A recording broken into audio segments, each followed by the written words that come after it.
Okay, good morning, everybody. Hope everybody is well. Hope everybody is doing great. We are in what we'd call the American holiday season. I don't know. My Canadians, let me know about the Thanksgiving. I think we did this last year. I don't remember. But in America, we are now into the world of Thanksgiving, which now moves into the holidays of December, culminating with the New Year. And I love this time because the whole world has this, what we call, I don't call it, but what's called holiday cheer. People are a little happier. People are living a little more meaningfully. They're thinking of their families. They're thinking of life. A little more introspection, a little more giving. For those who are anywhere near Manhattan, Salvation Army has on every single block people with bells and music, and people are just giving charity. And I think that's a good thing in life. Like, I think when you, at least I know from the American scene, from the little that I know of it, mostly what I know is, I would say, closer to the corporate American scene than the American scene. There's a certain feeling of depth that takes place now.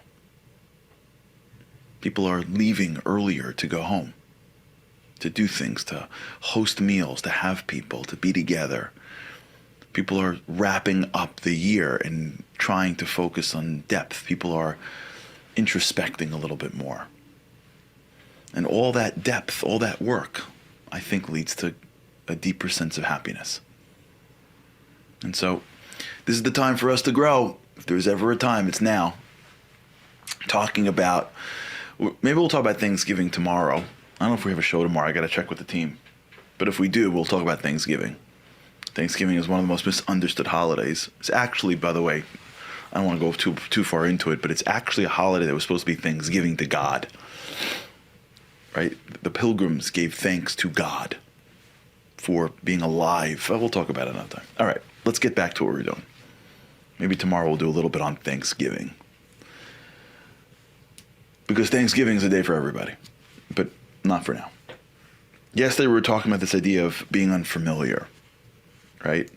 How some of the kids that are successful, I don't mean, again, let's just define my terms. You don't have to be wealthy to be successful in my world. There are a lot of wealthy people that are unsuccessful, to be honest. And a lot of wealthy people that are successful, but I'm not defining success by bank account. I'm talking about success about like life.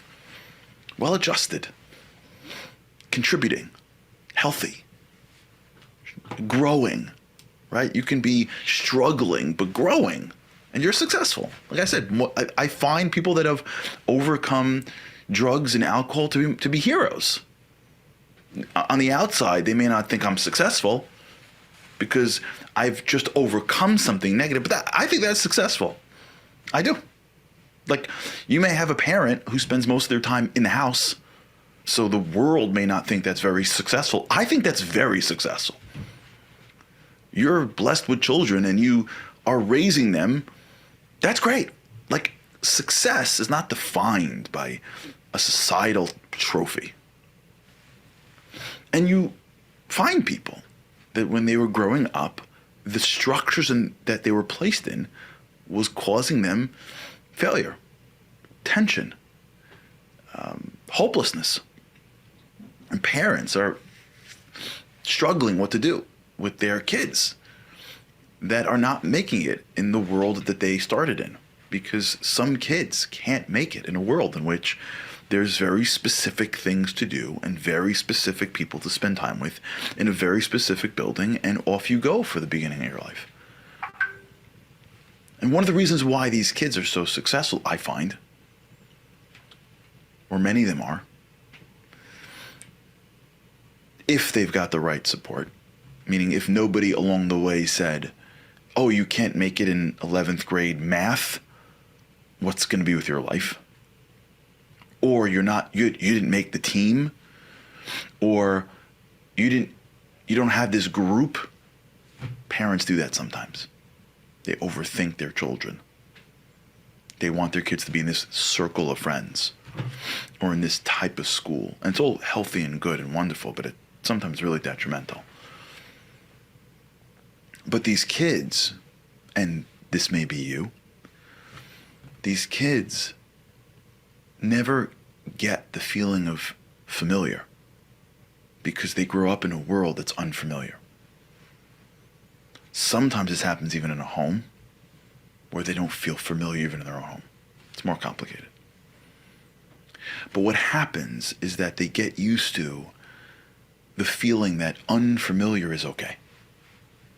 Or as they say in the Navy SEALs, I'm only comfortable when I'm uncomfortable. Right? I think they said that in the SEALs. I was never in the SEALs, but that's what I read. So if you're in the SEALs and you never heard that, they probably don't say that in the SEALs.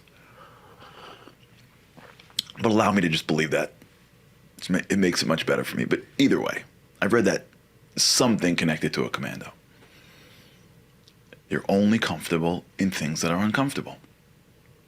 Because when you're in something uncomfortable, you know that you're not going to stay stagnant. I was reading in this pamphlet that I get every weekend from a rabbi named Rabbi Biederman, that if you look at the heart, you'll see that a healthy heart goes up and down, up and down, up and down. God forbid if a heart flatlines, that's unhealthy. Because when you're in a place of discomfort, the reason why it's uncomfortable is because you're not sure if I'm going to go up or I'm going to go down. So the fear of down, of failure, of loss, of vulnerability overwhelms us. And so sometimes we opt to flatline just to keep it fine, as opposed to walking into the discomfort and having a shot at going up. But what I want to sort of focus on here is that so many times the reason why we're not achieving things and we're not growing in things is because we're cutting it off from ourselves.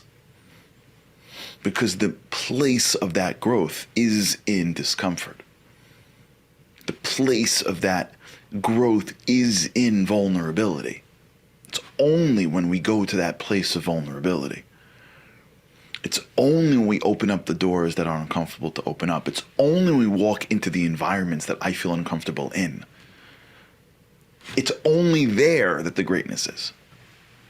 Because many times that's where God places it. Because that's how we earn it. We earn it by working for it. It can't be a gift all the time.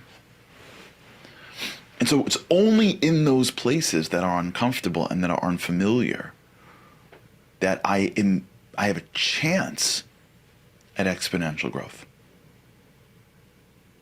And so when I go into my day and I allow my brain to look for patterns that feel familiar, then I am cutting myself off from the areas that I have the most to gain. And that's why we go round and round for most of our lives. It's not because we can't, and it's not because we don't have the opportunities. Most of us, if not all of us, have opportunities for growth all the time. They're micro growth. You don't hit the lottery, but they're packaged in things that are unfamiliar. They're packaged in challenges that gives us the risk of going down. They're packaged in statements that are making us look vulnerable. They're packaged in rooms that I don't know if I can walk into and feel comfortable. And opportunities that I haven't done yet. They're packaged in that which is unfamiliar. And the challenge that we go through on a daily basis, if we're really paying attention to our minds, the challenge is, am I going to look for the familiar, or am I going to look for the unfamiliar?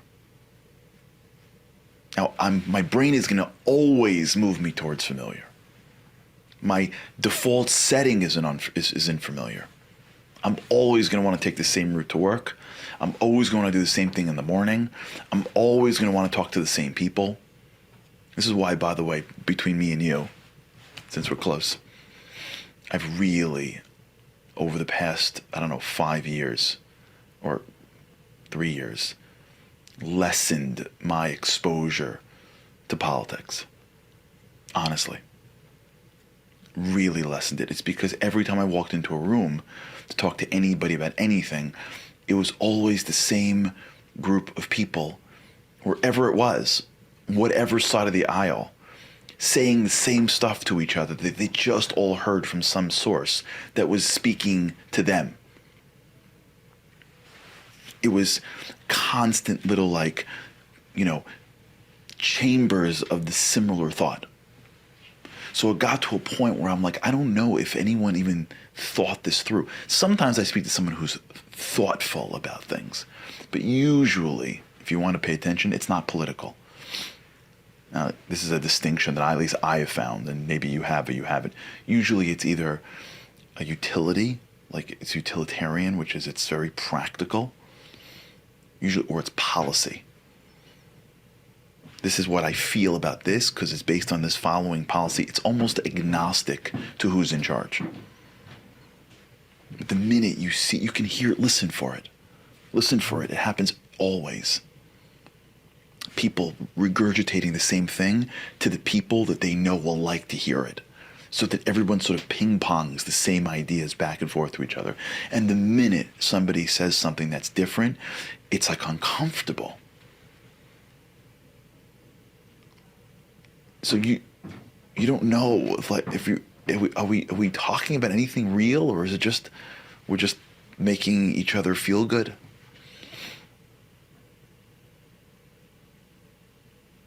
I feel uncomfortable being uncomfortable. This is a big issue.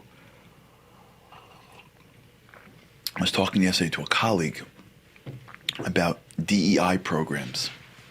DEI stands for diversity, equality, and inclusion, I think. But definitely diversity and inclusion. And there's a big challenge with a lot of companies now because they don't know how to do it. And this guy had such a great idea. He said, why don't you just put people of different backgrounds in the room? Like, why are you going to lecture somebody? Why don't you take somebody of two different backgrounds, two different races, two different religions in the same company? Right? If you're working at a company that's diverse and you want to increase diversity, why don't you just put two people across the room and have them have a conversation about their lives? Because it's uncomfortable. That's why they don't do it. It's easy to hear a lecture about someone else's life and sit there and pay attention. Than to sit across tables from that you don't know, who doesn't look like you, who doesn't sound like you, who doesn't believe in what you believe in, and actually engage. It's uncomfortable. It's uncomfortable and happens all the time. It happens in groups of people in the same community. It's uncomfortable to hear your perspective. It's uncomfortable to be wrong. Because I've always thought this. It's uncomfortable, especially if you like to be in control. For my type A's, holy cow. For everyone it's uncomfortable. For my type A's out there, it's beyond uncomfortable. It's scary because not only is it uncomfortable, the type A's love to be in control of everything, including what's in your brain. And if you're wrong about something, man, that's big. That's existential. But that's growth. I'm not an expert at this at all. I'm struggling like you're struggling. I like to think that I'm always right. But I'm not. And it's hard to admit that, but that's life. I know a lot less than I think I know. And the hard part is not that. The hard part is not what I don't know. The hard part is thinking I know things that I don't know. That's the hard part in life for me and for you. Is being able for us to say, much of this world that's around me, I don't really know well. And so I'm kind of limiting myself when I stick in the things that are familiar, because there's a world out there. That kid is a world that I don't really know, even if I gave birth to them. That parent is a world I don't know, even if they gave birth to me. I don't know a lot about my own religion. I think I do, but I really don't. Like, really, I don't. And I can't blame anybody anymore. I just don't. I don't know a lot about someone else's life. I don't know a lot about the stuff that I gotta need to become successful in life. This embracing this discomfort of how little we know is scary, but it's totally liberating, because then the world becomes your oyster. And you stop trying to defend what you know, and you start learning. You get to be 3 again. And when you get to be 3, that's it. That's game over. The child doesn't think he knows everything. So that's why he learns everything. The adult's too scared to admit that. But once you admit it, once we're good with it, then I need unfamiliar. We need discomfort, because that's the only place we're going to get. I need to be in a place that I don't know, because if I know it, I haven't really grown. Think about that. All right, let's call it. Let's think about this today. Well, I don't know, but we'll let you know about tomorrow's show.